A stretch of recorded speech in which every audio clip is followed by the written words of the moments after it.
Greetings and welcome back to room 303 in our Talks with Walt, as we are calling our readings through the deathbed edition of Walt Whitman's Leaves of Grass. We turn now to a little interesting poem, Death of General Grant. This is poem number 23 of the 58 of Sands at 70. Notice it's General Grant, not President Grant. That will be interesting, given, of course, that Grant was the 18th President of the United States. We're going to ask about why it is that maybe Whitman decides to focus more on the fact that he was the great general of the Union that will preserve the Union and, of course, defeat Lee and the Confederacy, as opposed to him being the President of the United States. We'll ask, of course, about his referencing in drum taps and the like to some of these ideas. Now, our assumptions are that you've been following our stuff at LearnStrong.net, down that left-hand side, Talks with Walt, our playlist, and that you've been with us from the very beginning, inscriptions, poems, as well as a set of introductory comments to 70, and then we just finished with Husky, Haughty Lips. Now, our background information from our Nortons will be of some value here. When this poem was first published in Harper's Weekly, May 16, 1885, General Grant was actually still living. The title of the poem's first line and a second stanza read, "And still shall be, resume thou hero heart, strengthen to firmest day, O rosy dawn of hope. The dirge I started first, to joyful shout reverse, and thou, O grave, wait long and long," end quote. Although Grant died July 23, 1885, the first version was reprinted in The Critic, August 15, 1885. This present version in November Boughs, 1888. And there is actually a manuscript of this in the library of St. John's Seminary in Camarillo, California. So as we turn now to this poem, again, I find it interesting that it is General Grant, not President, and this is the only mention of Grant in all of Leaves of Grass. As one by one withdraw the lofty actors. Again, go back to the idea that I think Whitman learned from his study of Shakespeare and Milton, that he saw history as somehow enacted out on this stage. It's a drama. And you'll remember "O Me Alive," that you may contribute a verse, the powerful play goes on. And I think this is how he sees the lives of the great ones. Of course, the Trinity for him will be Lincoln, Lee, and Grant. He'll get to that in a little bit. As one by one withdraw the lofty actors from that great play. By the way, that's the only use of that phrase, great play. On history's stage etern, and etern here gets used once and only once in all Leaves of Grass. That lurid partial act of war and peace. You'll remember from Proud Music of the Storm 3, the use of the word lurid.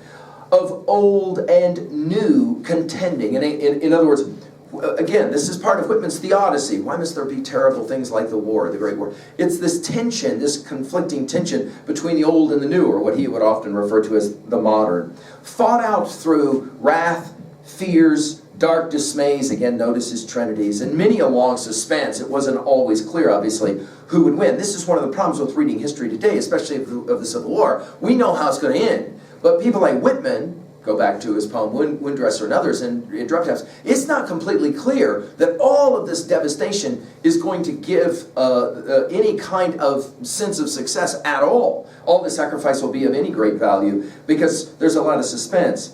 And then, in an interesting way to say this, all past, and then the dash. And since in countless graves, we've seen this so many times, right, in Leaves of Grass, especially drum taps, in countless graves receding, mellowing, victors and vanished. Whitman always was remembering both the Union soldiers or the Confederate soldiers. Lincoln's and Lee's, by the way, it's the only mention of Lee's. And I told you guys, very rarely is Lincoln actually get mentioned in Leaves of Grass. Now thou with them, back up to, again, the lofty actors. Now thou with them, man of the mighty days, and equal to the days. Thou from the prairies, notice his exclamation points used here. Thou from the prairies, which obviously links him to Lincoln to some degree. Tangled and many-veined and hard has been thy part. Grant, a very complicated personality, right? I mean, there's no easy way to celebrate Grant. He's such a tangled and complicated guy.